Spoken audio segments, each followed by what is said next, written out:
Bienvenidos a esta cobertura especial de Public Health Latam bajo la iniciativa Unidos por la Cura, en alianza con el Centro Comprensivo de Cáncer y Jaque Mate contra el Cáncer. Vamos a analizar las perspectivas actuales y futuras en el manejo integral del cáncer de seno, desde el diagnóstico hasta la reconstrucción, con un panel multidisciplinario que representa el presente y futuro del tratamiento en Puerto Rico. Con nosotros ahora está la doctora Yania López Álvarez, radióloga especializada en imágenes de la mujer con doble subespecialidad de la Clínica Mayo. Bienvenida, doctora. Muchas gracias por la invitación. Doctora, primero vamos a hablar de la importancia del diagnóstico temprano, que es la raíz de esta iniciativa y de esta actividad hoy, y la precisión en la imagen médica del cáncer de seno. ¿Por qué es importante ese diagnóstico temprano? Pues mira, la realidad es que tratamos de, hablamos de intervenciones tempranas para poder lograr un diagnóstico temprano, porque de esa manera podemos disminuir la mortalidad, obviamente, y la morbilidad de las pacientes, ¿verdad? Cuando encontramos el cáncer en una etapa temprana, podemos atacarlo más eficientemente con posibilidades reales de cura completa, y también podemos disminuir los riesgos de una cirugía que tenga que ser más extensa, ¿verdad? Si el cáncer está muy avanzado, pues una cirugía más grande, y pone a las pacientes en riesgo también, pues para ver las otras complicaciones después de la cirugía.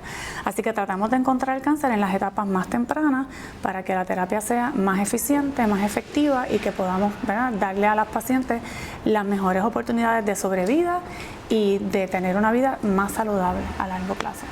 Y para que las mujeres entiendan estas pruebas de cernimiento, ¿en qué consiste? ¿Cómo se diferencia, por ejemplo, una mamografía de una sonomamografía? Okay. ¿Cuál es la diferencia? Y a partir también, que esta es una duda que surge mucho entre la población, ¿a partir de qué edad? Ok, pues mira, las recomendaciones actuales, ¿verdad?, del Colegio Americano de Radiología, es que se comiencen las mamografías de cernimiento para las pacientes en riesgo promedio a partir de los 40 años de edad. Lo que estamos sugiriendo o recomendando es que se haga una mamografía, porque es la herramienta que podemos utilizar, que se ha probado que salva la mayor cantidad de vidas, ¿está bien? Eso es para pacientes de riesgo promedio. Es bien importante que las pacientes conozcan su riesgo por lo menos desde los 25 años de edad, ¿verdad? Porque hay pacientes que tienen un mayor riesgo que la población regular, ¿verdad? Y van a beneficiarse de intervenciones más tempranas. Hablamos de la mamografía como la herramienta principal, ¿verdad? Y tenemos otras herramientas como lo son la sonomamografía, la resonancia magnética, la mamografía con contraste, que se utilizan para evaluar mejor el tejido mamario en ciertas poblaciones, ¿verdad? Y bajo ciertos momentos que la paciente puede necesitar otras cosas. Pero en términos generales, ese primer paso sería la mamografía. Ese primer paso es la mamografía, y para pacientes, una vez se hace la mamografía, las pacientes siempre van a ver en la primera oración del reporte si tienen un tejido denso o no denso. Y si las pacientes tienen un tejido denso, se van a beneficiar de otras herramientas suplementarias como lo son la sonomamografía. Muy bien. ¿Y qué avances más relevantes existen actualmente en la mamografía digital? Cuando hablamos de la mamografía digital, la tomosíntesis o la resonancia magnética para la detección temprana. Pues mira, todas estas herramientas son herramientas, ¿verdad?, complementarias, y las utilizamos según el riesgo de la paciente. Tratamos de hacer esto de una manera bien personalizada, ¿verdad? Estamos hablando pacientes con un seno denso, pues añadimos usualmente tomosíntesis, añadimos resonancia magnética, y podríamos también añadir un estudio de resonancia magnética, ¿verdad? Y estas pacientes pues se van a beneficiar de todas estas herramientas en algún momento, ¿verdad? Sin contar las pacientes que obviamente son diagnosticadas con cáncer de seno, que una vez son diagnosticadas se benefician de un estudio de resonancia magnética antes de la cirugía para saber bien la extensión de la enfermedad, para poderlas estudiar bien y para poder estudiar a largo plazo cuál es la respuesta que tienen al tratamiento. Para eso también se utilizan estas herramientas. Algunas mujeres tienen miedo, piensan, estos son procesos que duelen realmente. ¿Cuánto tiempo toman y qué tipo de intervención física es la que se hace con Pues mira, la compresión, que es lo que las pacientes se quejan mucho de la compresión durante ¿verdad? En el momento de la adquisición de la imagen, es importante para evitar el movimiento, ¿verdad? Y tener una mejor imagen, y también es importante para ayudar a que el tejido mamario abra y no tengamos tanta sobreimposición de los tejidos y poder tener una visualización mejor del tejido mamario. Así que es un poquito incómodo, ¿verdad?, la parte de la compresión, pero es absolutamente necesario para poder tener una mejor imagen. En las pacientes que tienen, por ejemplo, implantes de seno, tenemos la responsabilidad, ¿verdad?, de evaluar todo el tejido. Y las pacientes que tienen implantes, el implante podría estar encima del tejido y por eso es que tenemos que desplazarlo. Eso también resulta ser un poquito incómodo para las pacientes, pero pues estas son las imágenes que nos garantizan poder estudiar todo el tejido mamario y poder encontrar cualquier cosa a tiempo. Y es relativamente rápido también. Que es no bien rápido, exacto. Las imágenes que más tiempo se tardan en el estudio de la mamografía, por ejemplo, son las imágenes que se hacen con tomosíntesis y estamos hablando de que son 15 segundos más adicionales ¿verdad?, a la mamografía tradicional, y sabemos que la mamografía con tomosíntesis nos añade información bien importante, no solamente para encontrar el cáncer temprano, sino para eliminar los falsos positivos. Así que aquellas cosas que podrían parecer una sombrita, de momento tienes la tomosíntesis y eliminas la necesidad de llamar a esa paciente para vistas adicionales, porque ya tienes toda la información que necesitas en las imágenes que ya tomaste. Muy bien. ¿Y en cómo contribuyen las imágenes para reducir biopsias o para elegir intervenciones adecuadas que mejoren entonces la precisión diagnóstica? Pues mira, cuando hablamos, ¿verdad?, de intervenciones, cuando recomendamos una biopsia, ¿verdad?, estas biopsias se recomiendan para lesiones que tienen un porcentaje tan bajo de posiblemente ser malignos como 10%, ¿verdad?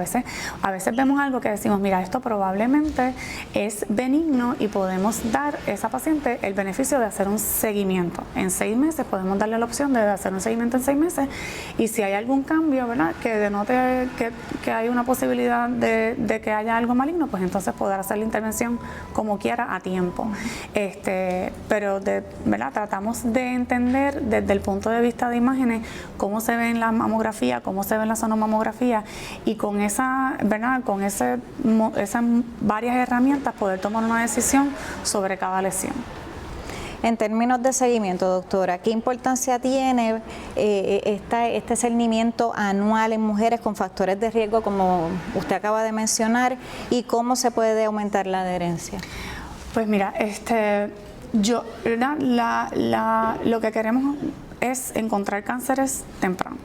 Y la mayoría de los cánceres, cuando los podemos encontrar temprano, les damos una oportunidad de crecimiento de 12 meses, ¿verdad? Eso es lo más que debemos dar.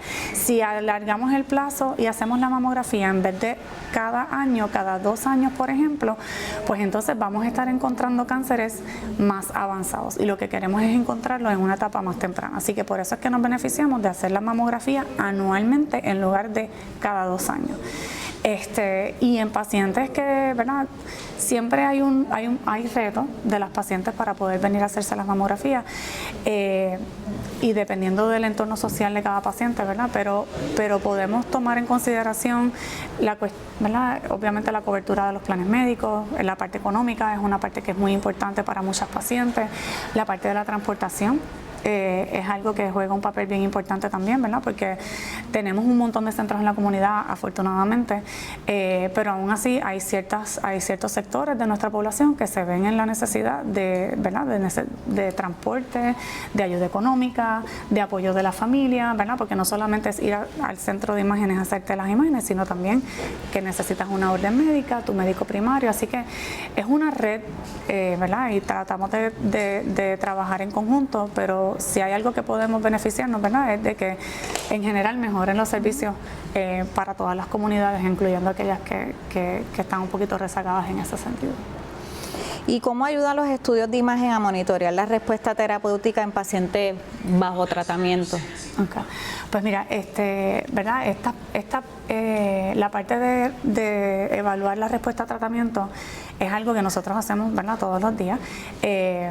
Y nosotros lo que vamos a ver es si el tratamiento que está recibiendo la paciente en ese momento funciona o no funciona, ¿verdad? Y la mayoría de las veces utilizamos de nuevo mamografía, sonomamografía y resonancia magnética, que es la herramienta por elección usualmente, y podemos determinar si la paciente ha tenido una respuesta completa o una respuesta parcial, o si no ha tenido respuesta y el cáncer ha seguido avanzando, y eso nos da la oportunidad de que podamos cambiar la terapia y encontrar una terapia que sea apropiada mientras el cáncer, ¿verdad? Lo podemos seguir estudiando, y una vez la paciente tenga una respuesta, entonces podemos tratar de hacer una cirugía que sea menor a la que hubiera sido si no hubiera tenido una respuesta al tratamiento.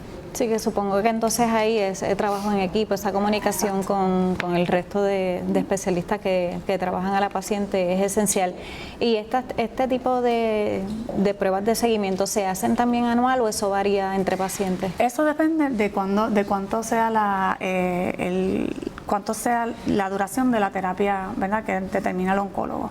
Y nosotros vamos a hacer un estudio, usualmente cuando terminan las terapias estamos haciendo ya los estudios para determinar qué tipo de cirugía, si la cirugía puede ser una lumpectomía o si tiene que ser una mastectomía, ¿verdad?, dependiendo de la extensión de la enfermedad y cómo haya sido la respuesta al tratamiento.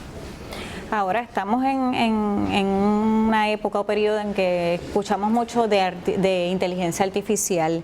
¿Y qué papel puede desempeñar la inteligencia artificial en la interpretación, de imágenes de cáncer de seno actualmente o en el futuro cercano? Pues mira, ya nosotros, ¿verdad?, en radiología la inteligencia artificial ya está aquí, ya llegó.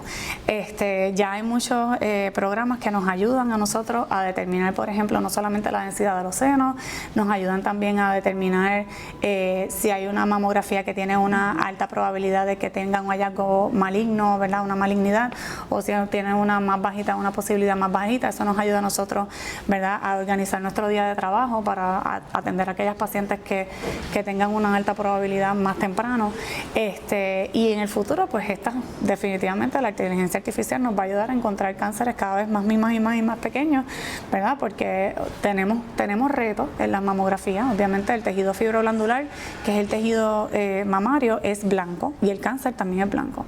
Así que, ¿verdad?, nosotros tenemos unos ojos que están bien entrenados para esto, pero obviamente la inteligencia artificial, si nos podemos si nos puede ayudar a encontrar los cánceres cada vez más pequeños, y ese es el futuro, y está bienvenida, más que bienvenida. Que va a ayudar entonces, o está ayudando ya en la detección temprana, que es el propósito, ¿verdad?, de este tipo de iniciativa. Para eso estamos aquí, exactamente. Para eso estamos, y aprovechamos también para decirle a todas estas personas, todas estas mujeres que nos están viendo a través de esta transmisión especial, que saquen su cita de mamografía. Recuerden que debe realizarse anualmente a partir de los 40 años, pero si hay otros factores de riesgo, pues consulte porque probablemente deba hacérsela antes. Así que en el Centro Comprensivo de Cáncer están aceptando llamadas para que usted saque su cita. El teléfono es el 787-936-1477. Así que no pierda la oportunidad y saque la cita hoy mismo.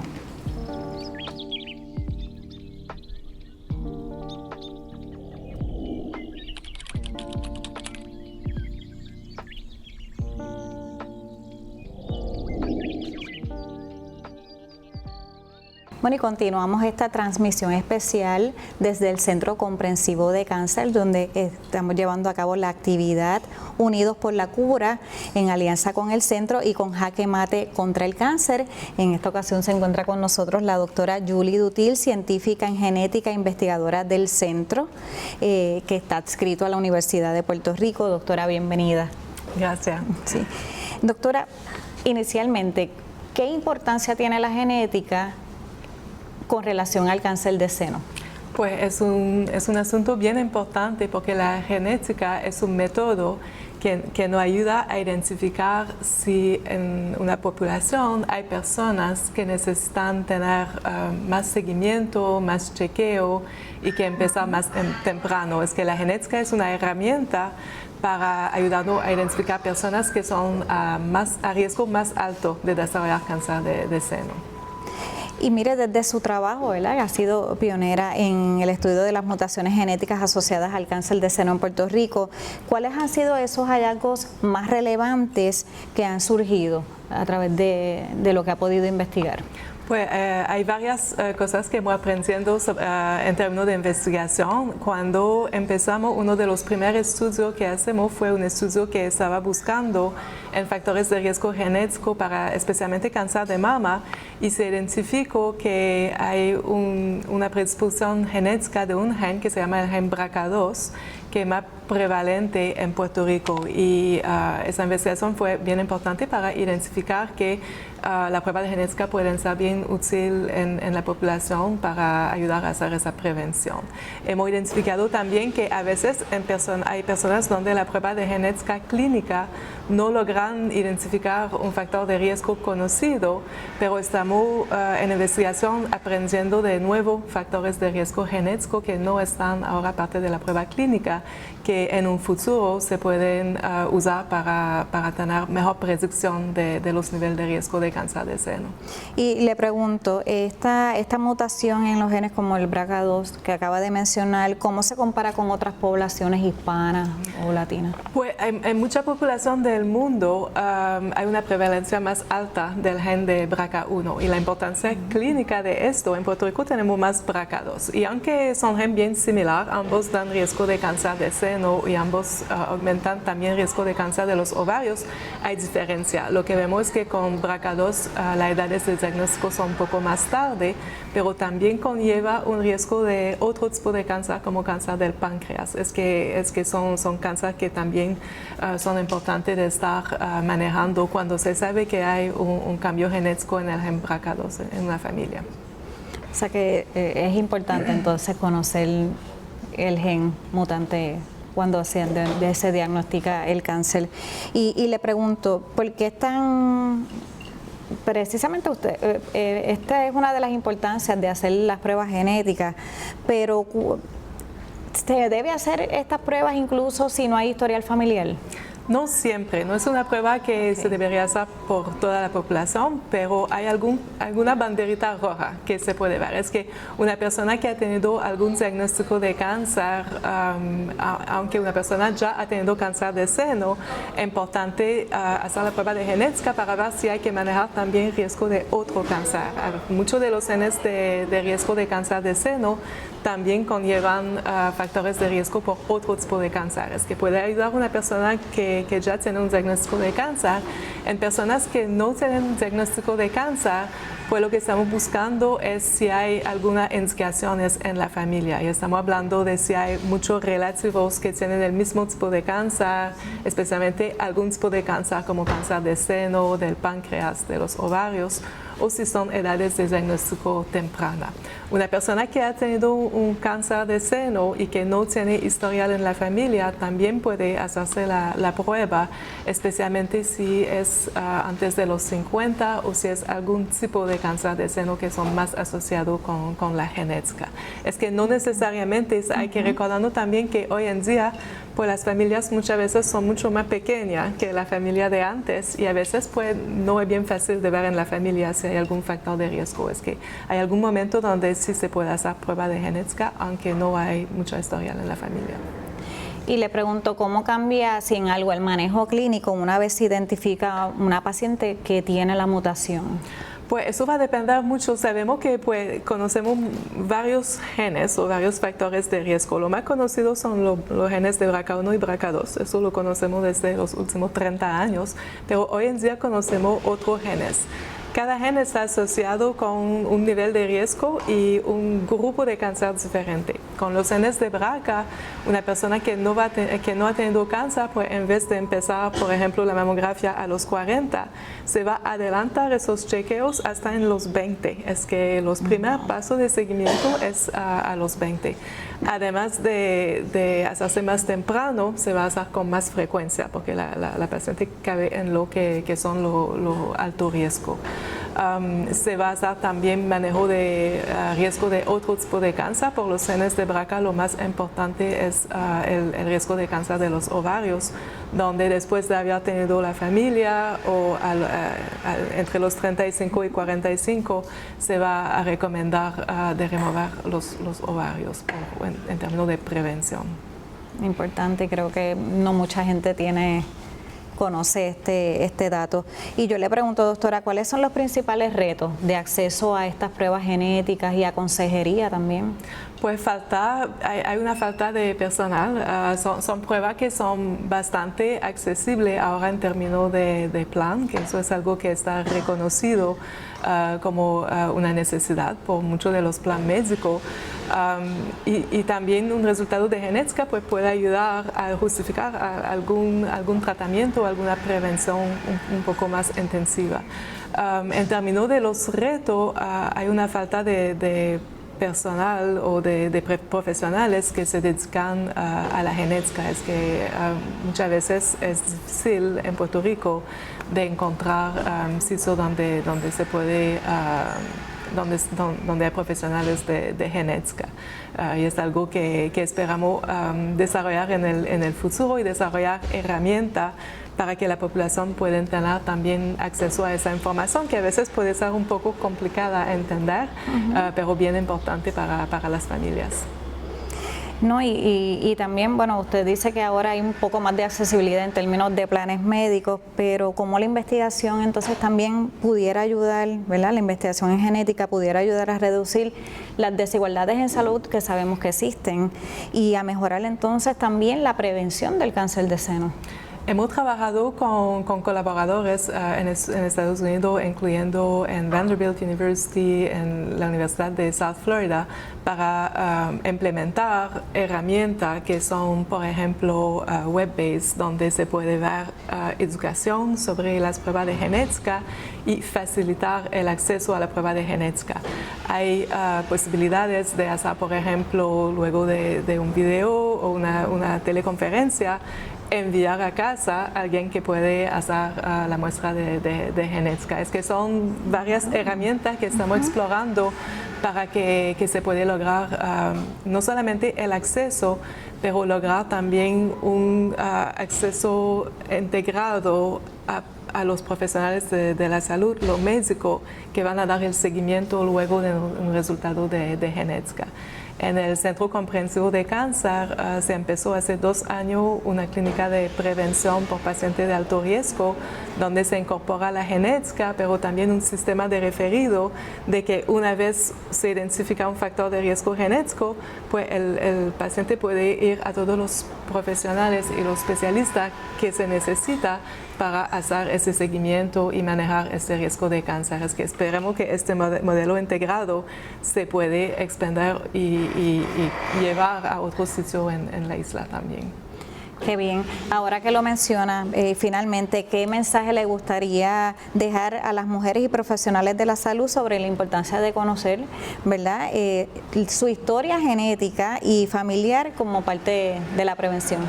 Pues mi mensaje sería de hablar con su familia. A veces el tema de cáncer en algunas familias donde está un poco escondido y hay que pensar que la importancia de esa comunicación en la familia puede ayudar a salvar vidas, porque puede ayudar a los relativos a conocer su riesgo de cáncer y así hacer más prevención y detección temprana. Gracias, doctora. Una conversación muy amena y gracias a ustedes por mantenerse conectados a esta transmisión especial de Public Health Latam.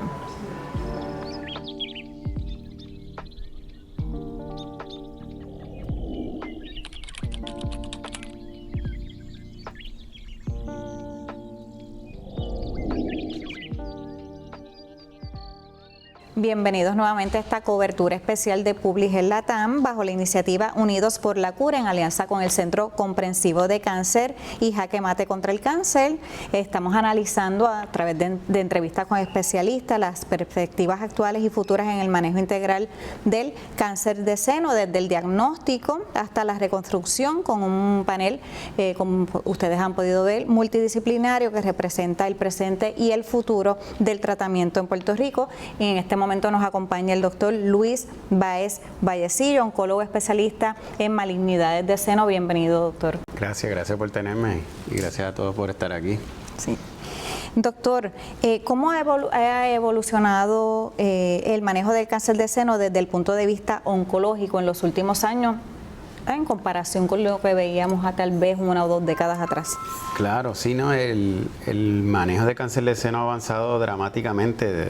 Ya escucharon del grupo de radiología, ¿verdad? Donde la habilidad de detectar esta enfermedad en unas etapas más tempranas es espectacular, ¿verdad? Hay que hacer las pruebas, ¿verdad? Así que esa es la barrera número 1 que hay que atacar, pero la tecnología ha avanzado impresionantemente. Y el futuro que ni se diga, ¿verdad? Yo creo que llegará un punto donde estaremos haciendo las imágenes en el aeropuerto, centros comerciales, ¿verdad? Donde podamos tener ese tipo de acceso a los pacientes. A nivel de la genética, también escucharon de la doctora Dutil, ¿verdad? Estamos encontrando esas familias fundadoras para tratar de prevenir el cáncer antes que ocurra en esas personas de más alto riesgo y los síndromes hereditables. Del lado oncológico tenemos, ¿verdad?, un fenómeno impresionante de drogas que han llegado al mercado atacando los cánceres más preocupantes, que son el cáncer HER2 positivo, el cáncer triple negativo.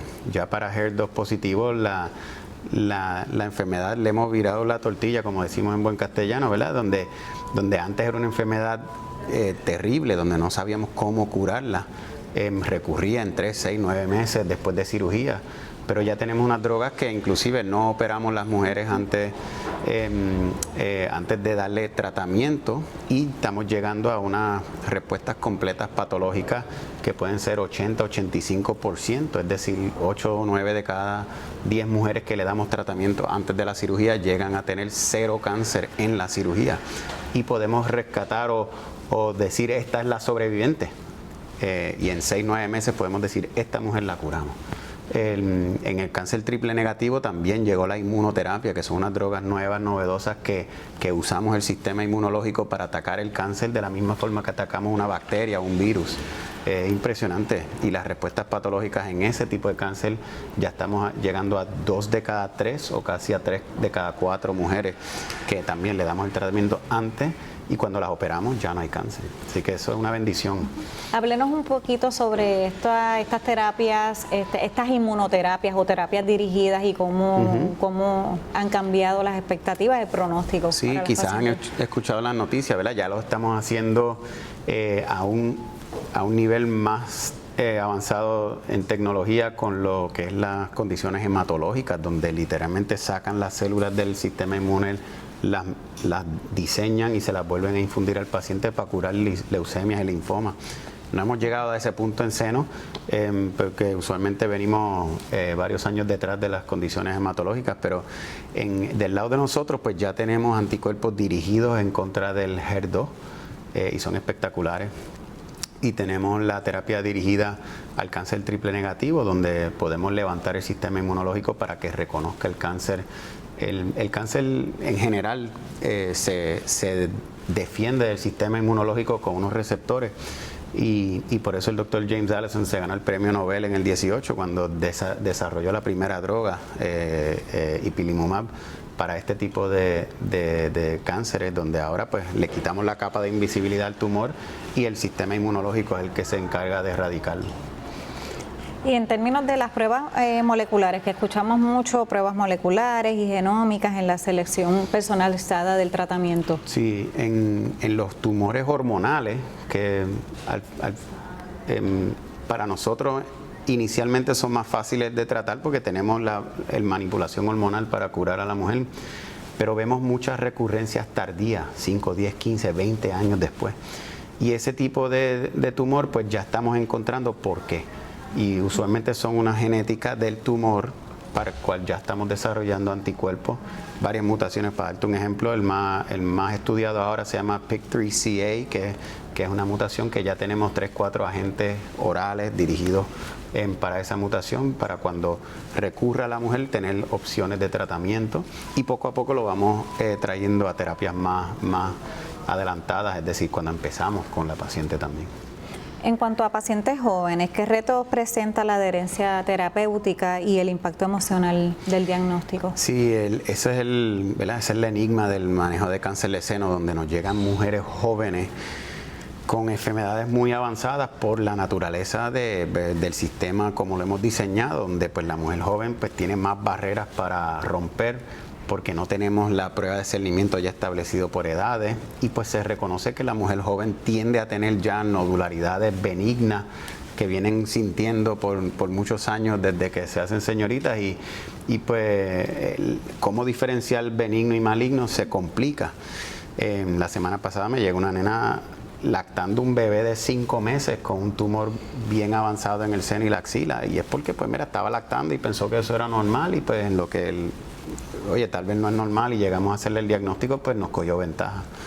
Pero ahí dependemos de estas drogas tan novedosas para rescatar a esas mujeres, darles tratamientos primero, y inclusive cáncer estadio 3 y hasta 4, pues logramos a veces rescatar, porque las drogas son tan efectivas, porque si se va todo en el seno y la axila, pues cualquier lesioncita, lo que decimos oligometastásica, que hay 1, 2 o 3 lesiones en hueso, hígado, pulmón, pues se van también.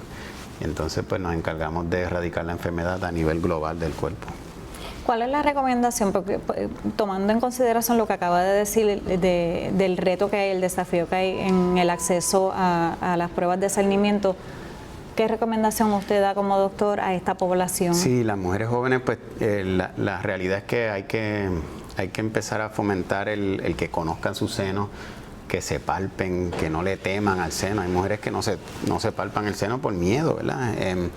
Y que busquen ayuda, que levanten bandera. Hay muchas áreas donde ya podemos accesar a los médicos, inclusive aquí en el Centro Comprensivo de Cáncer estamos desarrollando esa clínica también, donde pueda venir gente con alguna sospecha y ya poder ayudarlos a encaminar en el proceso de diagnóstico. Ya ACES, que es nuestro programa de reforma vital, o Medicaid, pues tenemos la cobertura para poder levantar las restricciones o ayudarlas que no necesiten referidos para poder hacerle todas estas pruebas de discernimiento y diagnóstico cuando hay una sospecha ya, es decir, a una masa palpable creciendo, pues ya eso es suficiente para acudir a la cubierta especial y poder hacerle un diagnóstico más temprano. Y como mencionó la doctora Dutil, también en aquellos casos en que hay un factor hereditario, pues entonces hay acceso a las pruebas genéticas y eso sí, abre las puertas también a estos discernimientos. No, eso es, qué bueno que lo traes, porque, por ejemplo, si ya tenemos una familia fundadora y sabemos que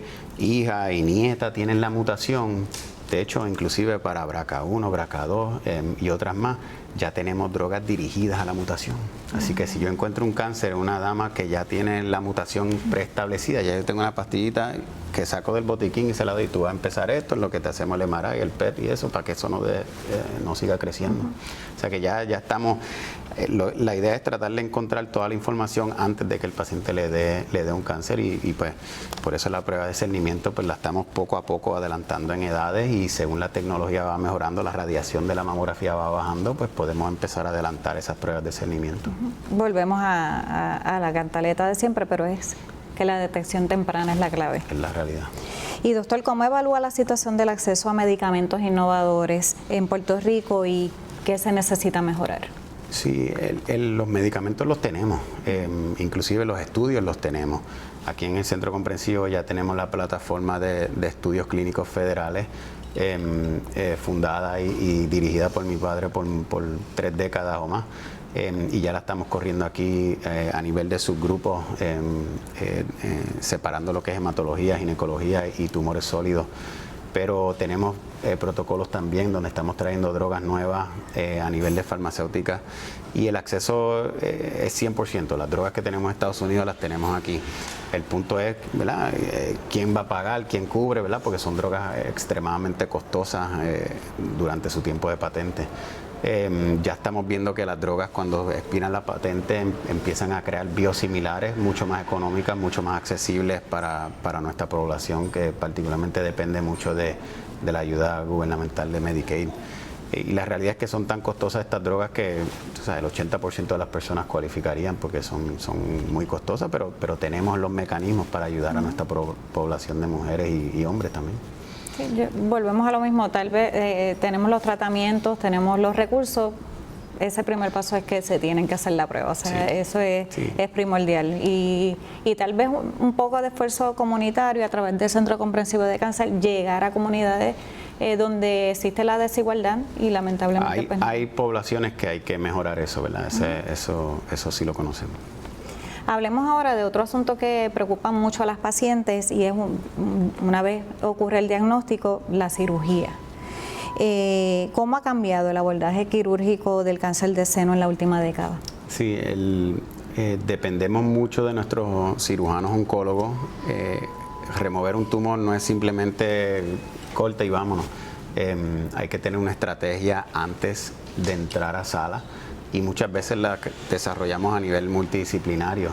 Inclusive, como te dije, ¿verdad? Muchos tumores los tratamos primero. Logramos cambiar algo grande, no resecable, algo pequeño, muy resecable. Hacemos la cirugía más eficiente y poco a poco estamos preservando más seno. Siempre tratamos de preservarle el seno a la mujer, ¿verdad? Por lo que es obvio, ¿verdad? No cambiamos la simetría, no cambiamos esa parte personal del seno y el cambio que le crea a la mujer perder un seno. ¿Y qué criterios entonces en esos casos? O sea, ¿cuáles son los criterios que determinan cuando una paciente es candidata a una cirugía conservadora? Sí. O cuando lamentablemente pues requiere eso es una charla de mastectomía? 3 horas completa de por sí, pero a nivel sencillo, si algo es removible y lo que podemos dejar es un seno viable que a la paciente le parezca razonable, pues lo preferimos. Inclusive si tú tienes una dama con un seno voluminoso, una copa grande y un tumor pequeñito, pues eso es un bombito al pitcher, como decimos. Pero ya cuando tenemos un tumor más grande y lo que quedaría de un seno, si removemos ese tumor, porque hay que sacarle un poquito de la carnecita alrededor para asegurarnos de que no dejemos tejido positivo detrás. Pues si no podemos necesariamente preservar el seno, muchas veces damos tratamiento antes, achicamos o erradicamos y entonces podemos preservar el seno. Claro está que muchas veces damos radiación después de preservar un seno y dependemos de nuestros colegas radiooncólogos, pero también la radiación ha cambiado. Eso sí que ha cambiado dramáticamente en los últimos 30 años, donde antes la radiación era true and true, donde te cogía todo el tejido entrando y saliendo al otro lado, pero ahora la radiación es tangencial, los campos están diseñados para preservar los órganos colaterales, así que ya estamos viendo, de hecho, un estudio de los suecos hace poco, donde fue el primer estudio que había una mejor tasa de recurrencia si preservamos el seno y damos radiación que si hacemos una mastectomía sin radiación, porque la radiación cubre el nódulo alrededor un poquito más efectivo. Así que la idea de preservar el seno sigue siendo nuestra meta. Usted me contestará, pero ¿cómo influye entonces la detección temprana para decidir la cirugía? Sí, ¿verdad? Es lo obvio, ¿verdad? Si encontramos algo chiquitito, pues podemos preservar ese seno. Si ya lo dejamos crecer, pues muchas veces ya brinca los nódulos axilares, se complica la cosa. En términos de la reconstrucción, ¿qué beneficios aporta este mecanismo quirúrgico y cómo se coordina con el equipo de cirujanos y oncológicos? Sí, y también estamos trayendo el cirujano plástico bien temprano en la conversación, por eso mismo, si el plástico nos dice, mira, ese seno si lo preserva, no necesariamente lo que podemos crear detrás es algo que a mí me deja tranquilo del labor que hago, pues mira, ese seno tal vez no podamos preservarlo y entonces entramos en una reconstrucción mucho más compleja. Pero inclusive el cirujano plástico es el que nos ayuda a diseñar la cirugía aun cuando preservamos el seno.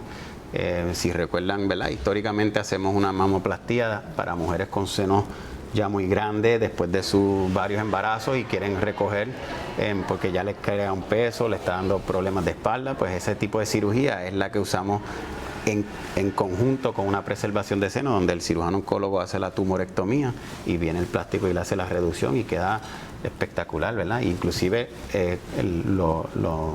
lo coordinamos para que el seno contralateral quede igual. Y es una cirugía perfecta y detrás venimos con radiación, así que si la paciente es candidata para eso, pues eso es la ruta que tomamos y la hacemos día 1, 2 o 3, ¿verdad? Donde estamos diseñándole el plan de ataque a la dama. Uh-huh. Adelantamos un poco la próxima pregunta, pero le cuestiono cuáles son los retos más comunes en lograr un equilibrio entre la efectividad del tratamiento oncológico y ese resultado estético que toda mujer. Sí, oye, la barrera número uno, ¿verdad? Es el acceso a la cirugía reconstructiva, que aún en Puerto Rico pues tenemos ciertas limitaciones en cuanto a los especialistas que todavía están haciendo ese tipo de cirugía. La cobertura, ¿quién nos ayuda a cubrirle esos gastos a la dama? Porque el costo de una reconstrucción, ¿verdad?, a la que vas incorporando prótesis, pues son costosos. Y así que el acceso todavía a los plásticos es una limitación en diferentes pueblos. En San Juan no tenemos ese problema y absorbemos mucho de los pacientes de los otros pueblos para la reconstrucción, pero ¿verdad?, ese sería el número uno. Otras limitaciones pues son, ¿verdad?, nuestra población. El estar sobrepeso es una limitación para las reconstrucciones porque tienen menos, ¿verdad?, los resultados no necesariamente son los más óptimos, tenemos más complicaciones postquirúrgicas en personas que están sobrepeso, así que, ¿verdad?, vivimos en un mundo donde el estar sobrepeso es una epidemia global. Está mejorando ahora con la tecnología nueva de muchos medicamentos que vienen para ayudarnos en eso, pero sigue siendo una limitación también. Bueno, doctor, ¿algo más que quiera agregar a la conversación? ¿Algún mensaje a todas estas mujeres o sus familiares o pacientes que están viendo la cobertura? Sí, siempre me gusta cerrar con ¿verdad?, con el hecho de que el cáncer de seno es curable en etapa 0, 1, 2, 3, 4. Nunca nos quitamos, nunca paramos y siempre luchamos. La realidad es que el milagro está para el que lo busca. Y no temerle al cáncer de seno porque ya lo vencemos, ya no es el cuco, ya sabemos cómo cogerlo. Y bueno, con esa reflexión, creo que no hacen falta más palabras, nos despedimos de esta cobertura especial de Publis Health LATAM y el Centro Comprensivo de Cáncer.